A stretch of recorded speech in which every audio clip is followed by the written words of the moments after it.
whanau ni. Ato anga si na whae. Koe ahon. Tau lava mai keni. O tangata ek sai se kau patere ita koroa matang. Ke tāpu aki e kakato e tau e taha. Ia si whakat tāpu aki i mohono makahe ahon. Oi aku tau whakataha mai ai ki heni e hoan. Whamalo lahi atu. Isi i toko ua ake sasi lava mai mei usila.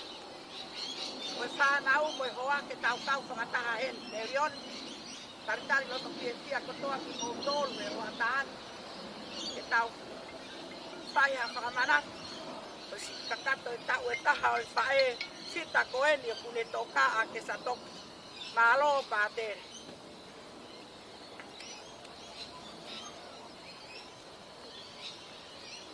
Malo lahi ate urumotua i ono taritari ki tau tolu. Lau maare ko ia ke tau whakamaapopo mai e tau mo ui. Whakamahina peka ki tau tolu a whio ai o tua i e tau whakatahataha e pong koi. E huawhai tamai pe moi alo pe moi lau maare maanyoni. Amen.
Asia be mo fie maria o tua ko tau tamai. Ai na ne to e fotoa ke asesu me mate tawange ke ne afio ia te mo dolu. Ya ke ne afio ko ia te koi. Si kainga o feina. O tau fatata mai he pongpong I ko eni.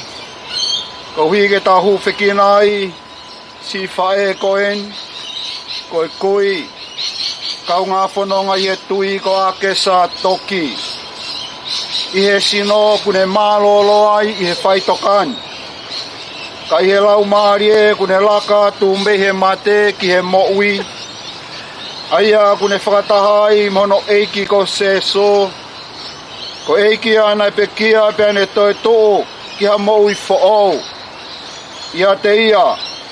Ko whakatawa taina ia ake sa toki. Me ene ngahi I anga hala. Te wange tari whia ia he o tua alofa. Ke wheo ianga o he wani. Aia tene kōmuni o whia whakataha moia. Wataha me kau mānioni. Ke whia o tangata. Ka tangatahi e lau mai ki tau tolu. Ka we do not want you to be uninformed, brothers and sisters, about those who have died, so that you may not grieve as others do who have no hope. For since we believe that Jesus died and rose again, even so through Jesus, God will bring with him those who have died. Kainga o mau whakaamu, ke mahino lele kia teki mo tolu, ai mea e hoko ki e kakai tui, kua osmate. Ko uhi, ke oa e fu mamahi ai ho mo loto, a nge ko kakai o ku kai hanau, amane kinau anga. O tau tui ki tau tau, ne pekia, a si su, ta toi whakotu ia ki he mo ui. O tau toi tui ki tau tolu, e hanga e o tua o whakapoki, whakataha mai mo ki su e kakai kotoa te, ne mate i he punga o e nau tui ki ai. Koe koe whakatonu ia e ki. Paketai ki o tua, o whanau ki Same. Nā te aki, e ki o gomo i noi atu ho kula maari e ki o Fiona. E ki o mongo i atu o lau maari e ki a Fiona. Ko Afio o ko salala ki ai, oa mua nā ke tuku ke whakamaa, mā i au. Tuku ke oa fia hoku mahi tini, kuhi koa, o kui kaiha taha o salala ki ho Afio. Te ke tuku koe maanga. Kai whakamaa i koki ki nā toru o nau nofo a mumu noa kia ihe e nau tui. Tari. E ki e momoi atu o lau maari e ki a Fiona. E ki e whakanino angi mua kia te hau, ko ngahi ala, na ke ako i koki ke te hau, aho ngahi lunga. Na taki aho i oho moni, na ke ako i hau. Te ko haa Fiona, aho ko o tua, ka mohoki whakahauki. Na ke a Fiona, na o mo nofo motari i ai, i he aho katoa pe e kumo ua. E ki e momoi atu o lau maari e ki a Fiona. E ke manatua mua, ai whakamanawa ofa, ko whai manawa ofa, ka motu au mai me, kono aho, a koanga ofa. O e tu ngahi anga ala, o kari vai mi te siki, ke oa mua, te ke toi manatu, ki ai, ki o anga ofa. Manatua angea, hui pe, ko hoanga lelei, ka koha Fiona, aho ku eki. E ki e momoi atu o lau maari e ki a Fiona. Hoku lelei pe, mea moeanga tonu ai eki, i hoku ne whakahino i ki ai, ai whahinga ngā hala ai ene whohunga. Hoku ne tataki ai anga vai i he whai totonu, hoku ne ako i ai anga vai i he ne whohunga. E ki e momoi atu o lau maari e ki a Fiona. Ko ngahi whohunga kotoa pe ai eki o wanga ofa, o mau luta, kia teki ngā tolu ngā tauhi a ene kovengi ngā hiti. Mo ene ngahi te kau, ko hipe ko hou waka. Eki e whakamore i anga, kua e ngahi ia. Leonga ai e nga lahi pauku hawa. E ki e momoi atu o lau maari e ki a Fiona.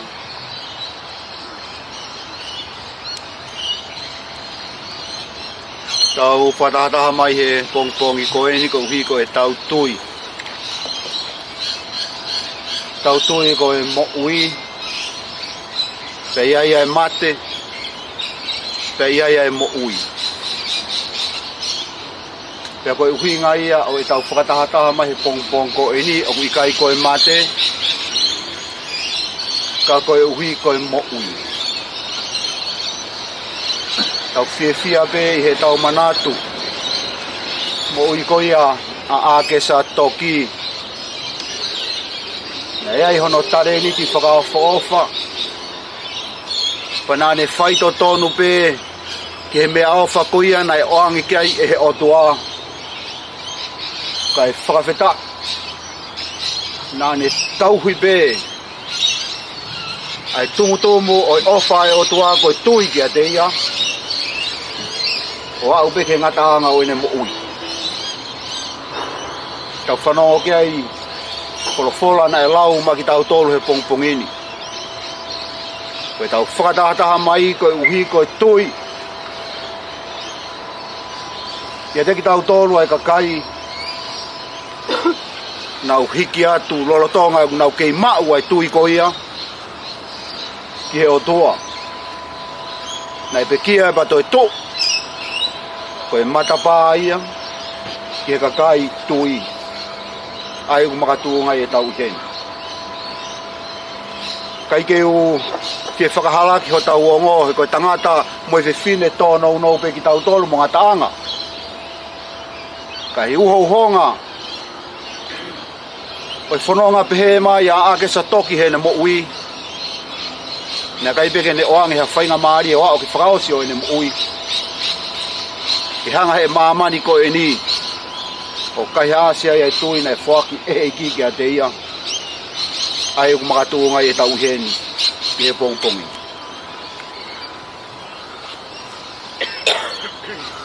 Pataha mo Kristo tau inasia i hene whaimana wao wha.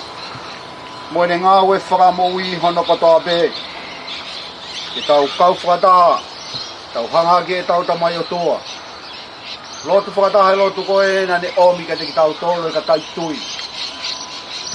Ko ia e tau pore mo e loto la. Ki tau ui tamai ki a te ia. Aki e tau lotu. Ei e mau tamai o te hera. Tau hoa. Eo tamai o kureana. Pai tina ato namai. O hane ko e kureana. E wani ai hawa nama e wha. E whamore o nama. O hane ko mau whamore o nama. O hawa e mau. Te aroa e tua mau o mau kina te whanawere. Takawani mau mato e ko. Tau hopa tuki he o wau o e maka. Whakawhia ia e whahu. E ne tatalang e mua te u whakawho whakoen e whanau. Pe whai hano tāpoki ia e maka.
Tau whai rewa e wau tāpoki.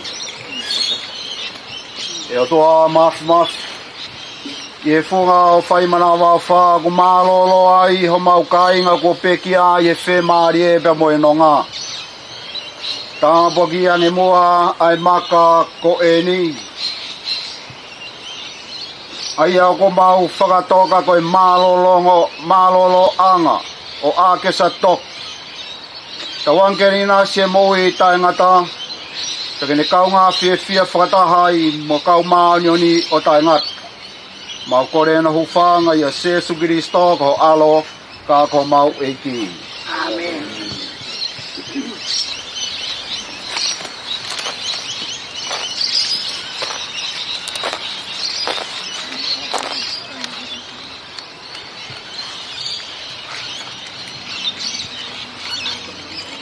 Pepe pahu mea mai o ki lau whakamuna koe ni ko tohi e whanau ki rei a ke pepe a tae tonga e lau e whahu kore peke tau whakakaukau ki he rea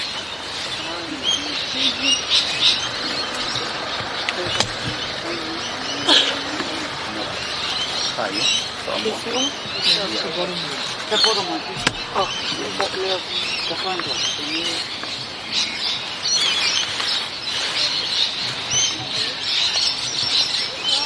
Akesa Toki, 8th of May 1958 to the 25th of May 2025. Queen of our hearts, blessed are the pure in heart, for they shall see God. Devoted mother to Charlotte, Tony, Julie and Sione, Ben, Jane, Maria, Wayne, Asupa, Marianne. Beloved sister, cherished grandmother and great-grandmother, dearly loved and sadly missed, our strong mama, now at rest.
Tanaki ai kōrau no shiriwa.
Pange toka ipe ading motolo ai fie mari ai ki. Ka fie mari ai gloloto ange fau. Pei kai ha fa makupusi whakakau ai tangata mo se fine. Tawange whakareke sia mo ngai loto. Mo ngai whakakau. I he mahi no bea moi ofa ai otua. Pea mono alo. Ka gotau eiki ko Jesu Kristo. Eike ke alofa mai. Alfo ki sila o maari o ake sa toki kai maasi kai nga pekia ko tobe na uta toka he fai tokan. Ke na utoka he merino ai eiki. Amen. Mai hiwa o maamai o whange o tua ka pa uma prao si ake tau o. O whange o tua.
Ki whata baga to maaf mafi ana whoia heo mo ui ka maaf mo ngai family aho ni mo ia hako tā be koe tamai ta mo alo tu e lau maare maano ni mo apa ke mo ofa mo tau hi ai be ki eiki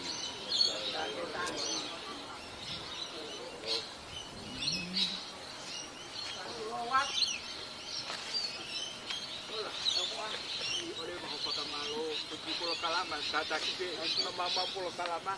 No, I think it was mau kami ay going nga kapaw na niyo kamay ko. Kay sipa ko ngat pe pangatao ke ay pangat tehina pe mo ngutung mo to katungan. te manatu ofa ko mau tau ke te ofina. Aho tuku kololia aho whakamanatu a ofa. Ta hai tau tau ke te ofina ke ta toki hoku lau hola. Wanima o me wafe wanima tongi i hoku maku te fua. Kuai hokawa ki tāne kinanga. Kolose a kau whakalava ko tau moui anga. Ko i ka pasa ki hala whanonga. Fitu i to fia, makapuna, ongo tunga ane, foto te hina, mono foa.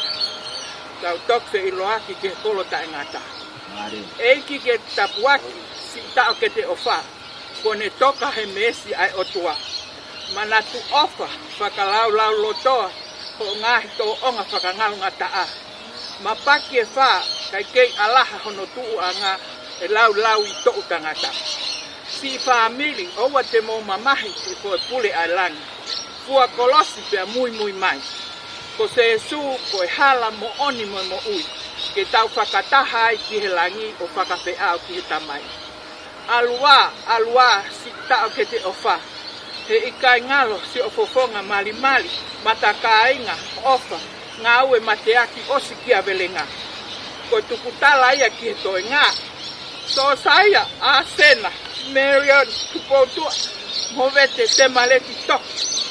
Toki kono koe tākanga i kalaisi, o tākanga ofa i kalaisi ki itaniti. Ko toki ia, ke ilo he toki e taimini, oua toi ai ke prauta ke kovi, prauta lelei. Ko tāsi pinga ke sa koe nei talamai. Toki, ko ia. Manong kia toki, iyo. Ko ia, toki for life, o wana. Mo hoko atu ai whanonga. Bea mo nofoa, moi otua, kau whanonga, moi otua. Pa te utohi vai pe foi kupulu aki. Ka toki, ko foi whao pena toki, kule lulupe. Toki hau pe, nau lotu pe, ha, kai ke ilonga lotu ka, ilonga pe yahe whaka. Oh, my wisdom from God. Kagoan kesa, kau ki hau hake ai lewa. Hoki ta ke te, hoki te hina. Weh, ko ngalo me ai.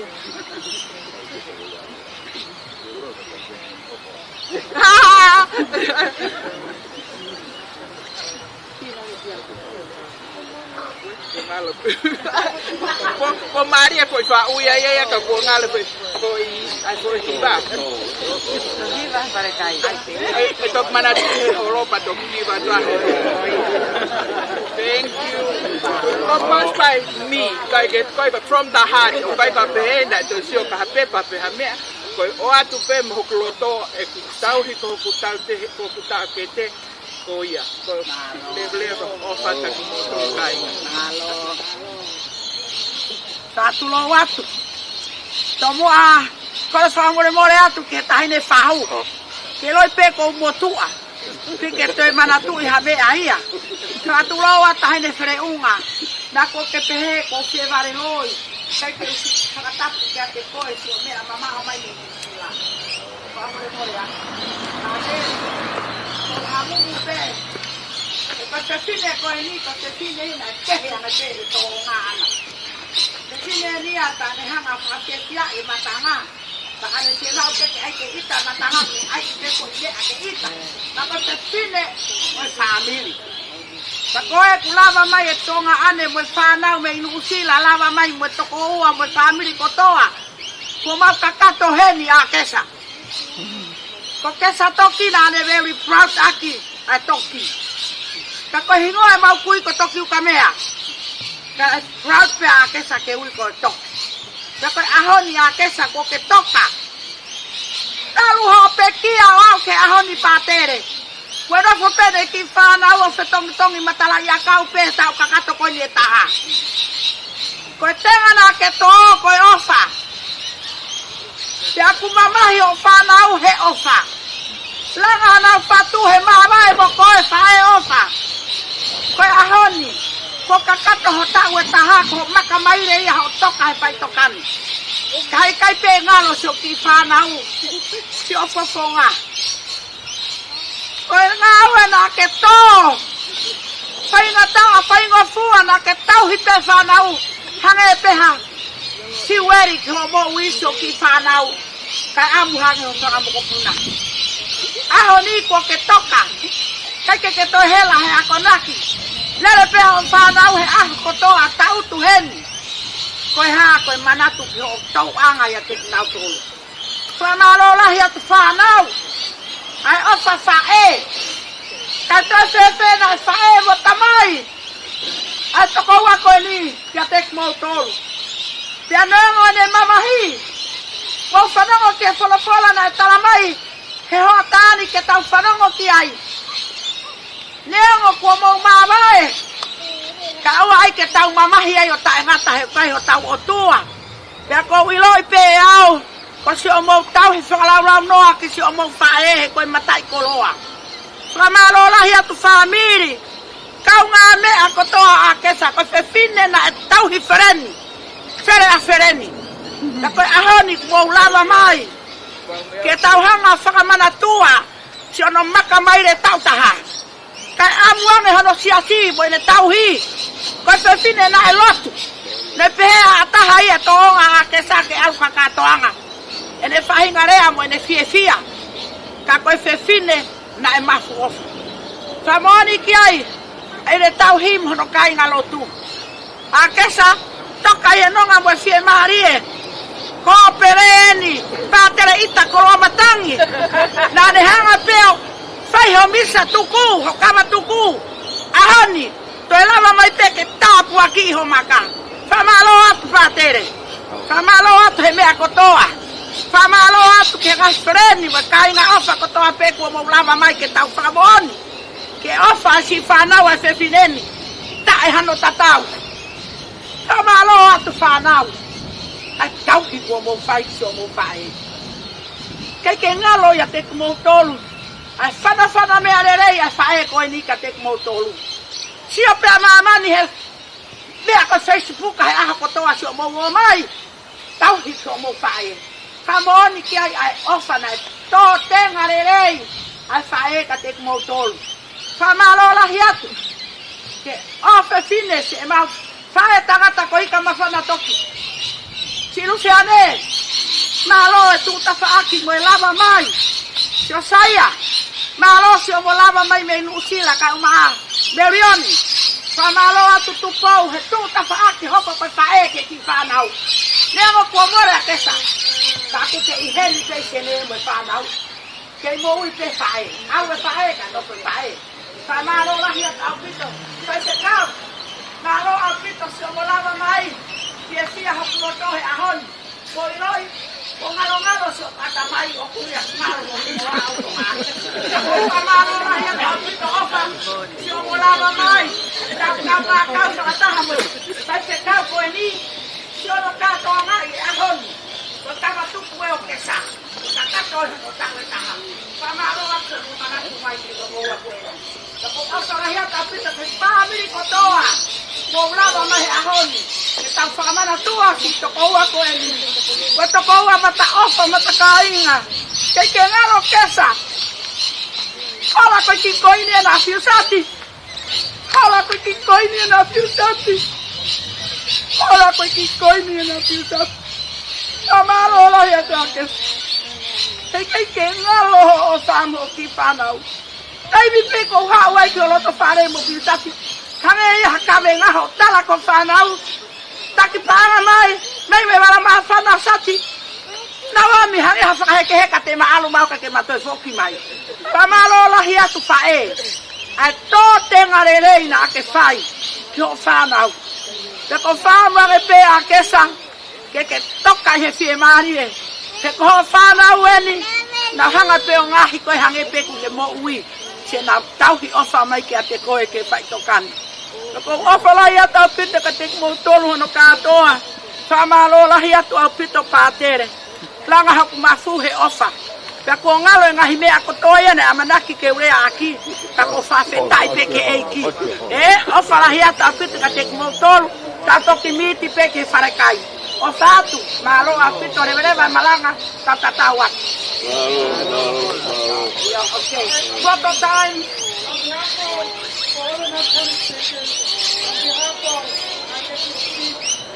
From Emily Tony, to Sully, to Ben, Jane, Marianne, Asofa and me. We would like to say thank you. From the bottom of our heart, 12 months has been a rough path for us kids. As you are all aware, Mum was our mum and dad. But as you all know, Mum taught us to be strong, and she was a strong lady, and we've got through this. We thank you, each and every one of you who has taken your time to come and join us in celebrating the life of our mum. We apologize to anyone if it's all short notice, but we are honestly grateful to see you all here today. We still know that we have our family backing us, because the day that Mum passed, we all just thought we were alone. But we thank you, honestly, from the bottom of our heart. I am always the one that says the thank you speech, because all the older ones are, they're not Mum. I'm Hoko to Mum, so of course. And I thank you so much. But the rest of the program, with the kids who actually speak, we'll all finish it off at the reception. If you don't have the address, it's at Lamontage reception in Lilyfield. If you tap that up, it's at 12 o'clock. So after this, we ask you to join us just on a light lunch at the reception. We all just celebrate, be happy, because you all know Mum was a happy lady. So today is all happy. No more mourning. Mum's gone. She's in her resting place. Today is just celebrating Mum's life. We thank you, Unga, for making a way from New Zealand. You know Mum's heart was only you. And we thank you for coming with short notice, knowing you had to leave your family behind. But we're so honoured, Unga, for you to be here today. Mum's side, Dad's side, Patela Ita. Always, when I call Ita, I'm like, hi Ita, it's me, Malia. Malia, I guess it's not. Oh yes, he knows that I'm going to take after Mum. But thank you, Ita, from the bottom of our heart, and each and every one of you. We love you all. I will continue on at the hall. Thank you. Thank you, Malo. Oh, sorry, before we take the photo, the grandkids has organized a rosary for their grandma. So before that, we'll like to let it go. As you all can see, because that's what Mum lived for, her rosary.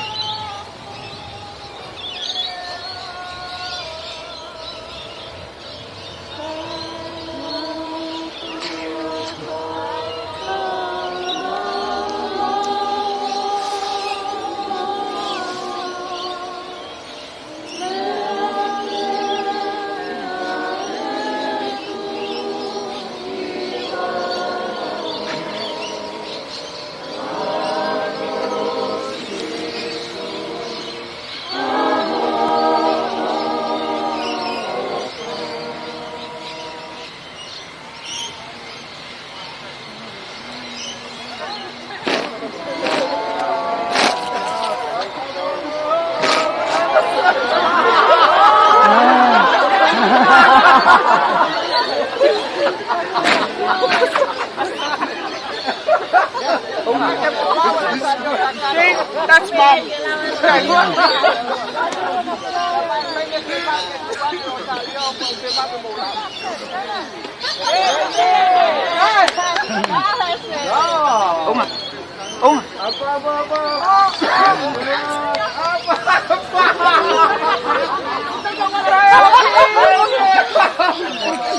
Oh, well, beautiful.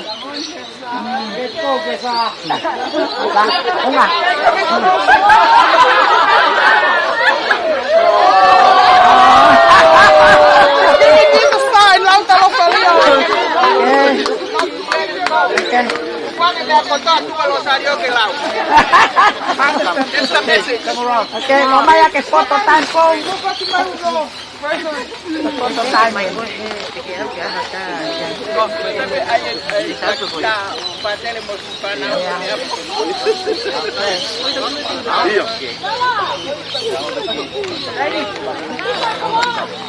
Tawa, Maria.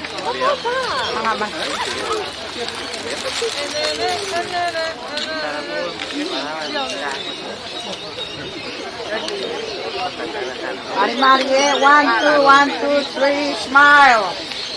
1, 2, 3, kata-kata. 1, 2, 3, mali. Beautiful.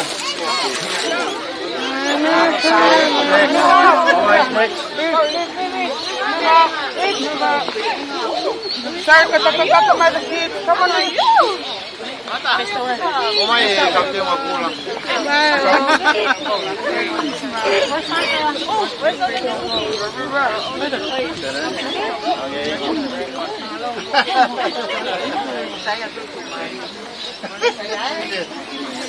Tahawa, tolong mari. 1, 2, 3, kata-kata. Okay, thank you. Thank you. Ini mah 10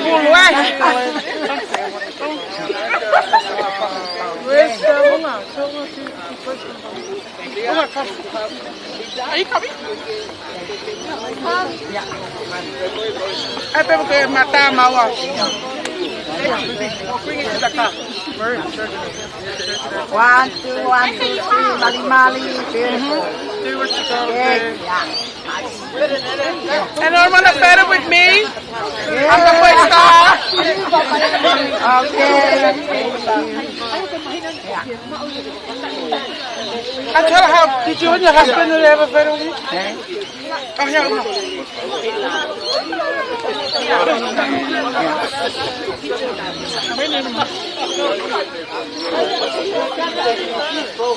Can you take a photo?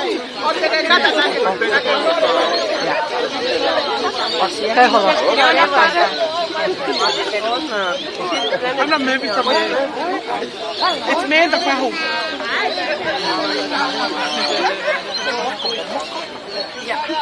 Me again, oh my gosh. 1, 2, 3.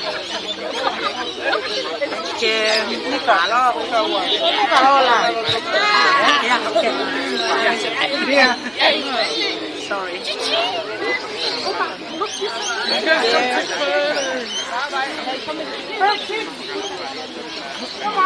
Sayang, kamu sayang. Kayak lihat sepan. Sama kamu tak. Oh, saya. Đó ya cao ni học pe ya hay sai pe.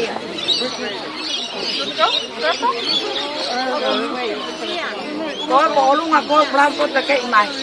Đúng rồi, tôi có muốn sushi nữa không? Tadi kan tak They were too mean. Feeling for a bed and nice Saya mau makan kamu tak? Iya, kita Kita tupau ya. Sully. Sully. Sully. Saya goyang. Saya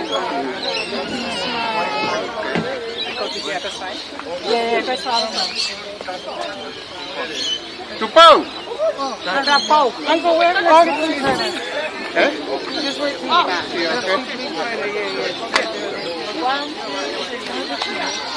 Hey, pala kanta. Let's shake his look at it.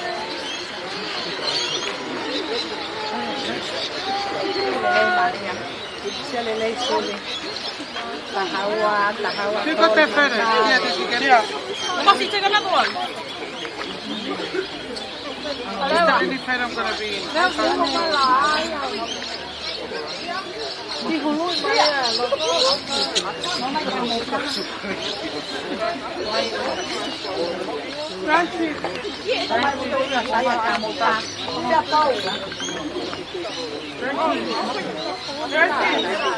Grandkids?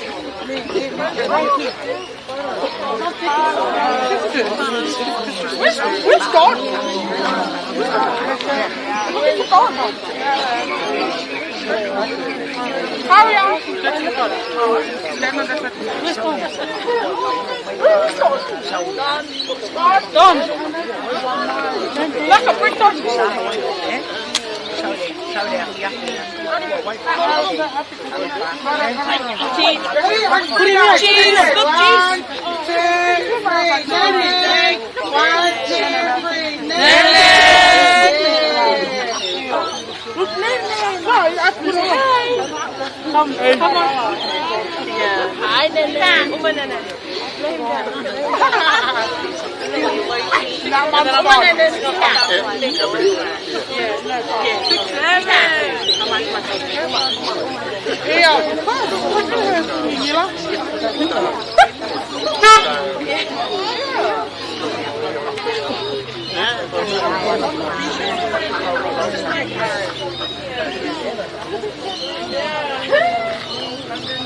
worry, please. Oh, I'm the same.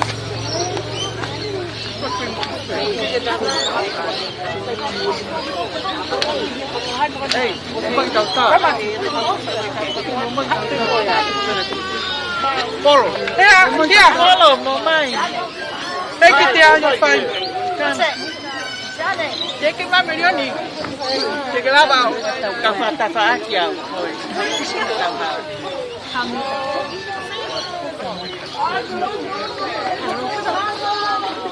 Thank you.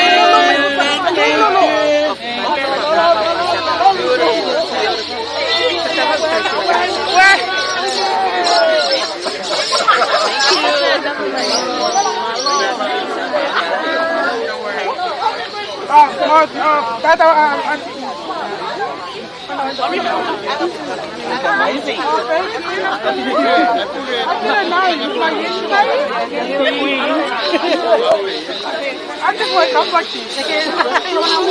Yeah.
Nita, okay, ready?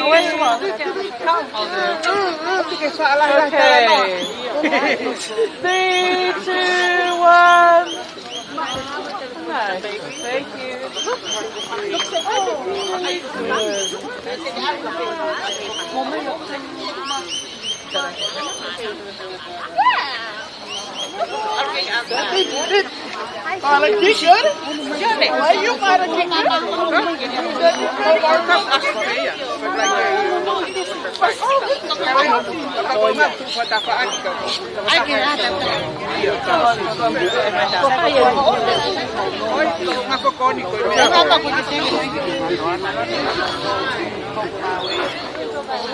Sila ko na kuso no teke mai. Ono hake. Oh, me ba ella me. Kai ko me pe mo ke.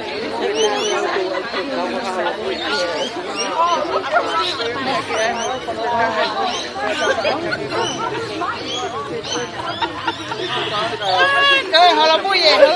Oye, kai ko. Boy, excuse me. Can you guys put this oil in the basement? Please, super.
whakamohonia e nelea moe ngā itori kua toe tuku mohoni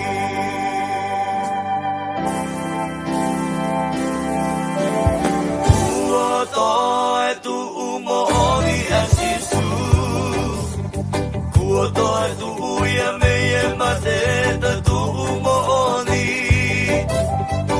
whakamohonia e nelea moe ngā itori kua toe tuku mohoni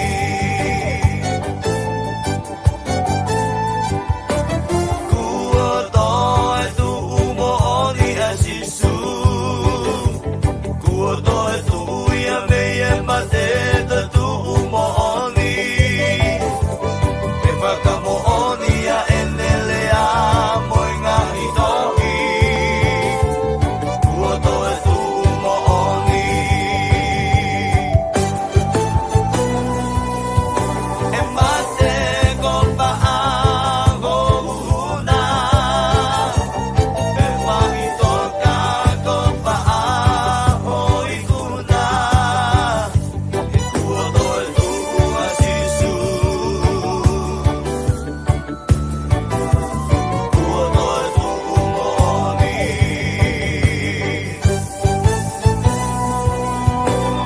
iwa e lau mali e mo pia pia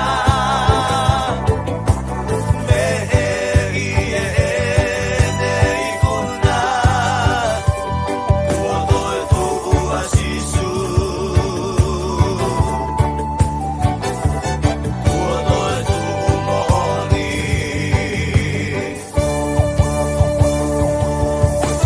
kua toe tuku mohoni as Isu kua toe tuku ia mea mate ta tuku mohoni ke whakamohonia e nelea moe ngā itori kua toe tuku mohoni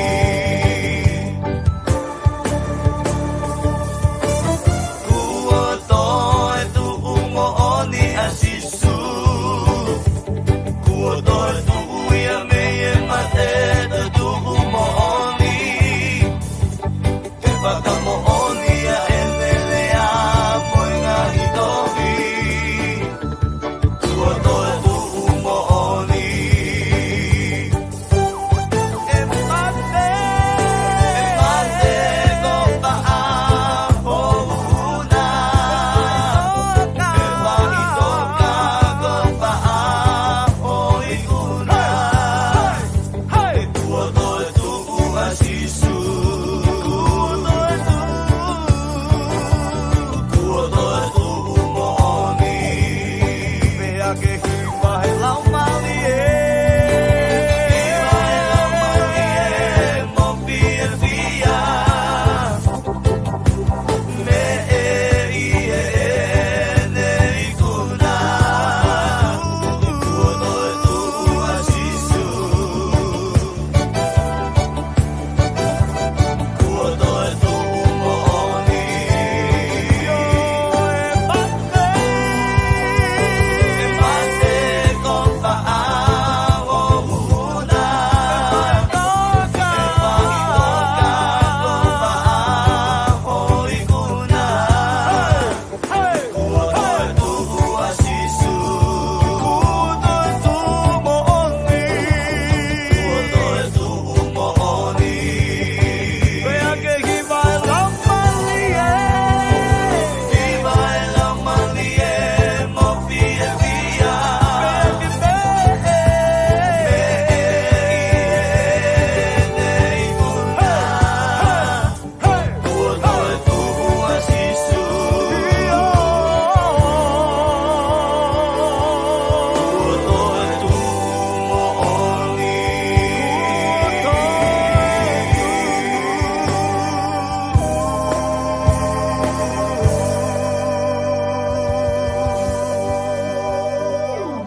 Kau hibagi ada ko sisu Whakamalogi o wawha o na e ngana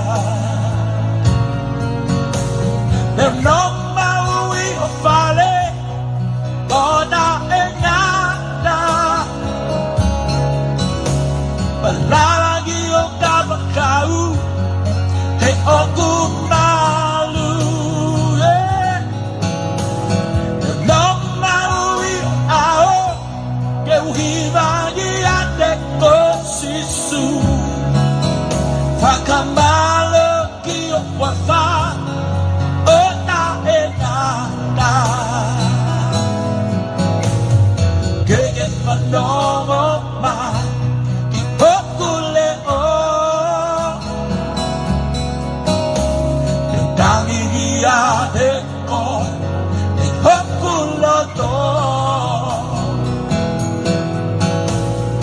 Kadangi au gi ke ma Malunga i are au sisu Whakadolonga mai Sisu e kote Yanoku maui o whale O na e ngata Whalalagi o kabakau He oku malu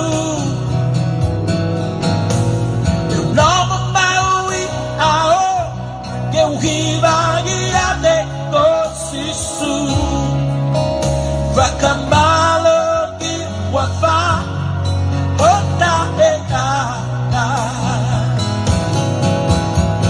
Eu nomo i o whale o na e ngana Palalagi o kabakau he oku malu Eu nomo i o ao que uhivagi ate ko sisu Whakamalogi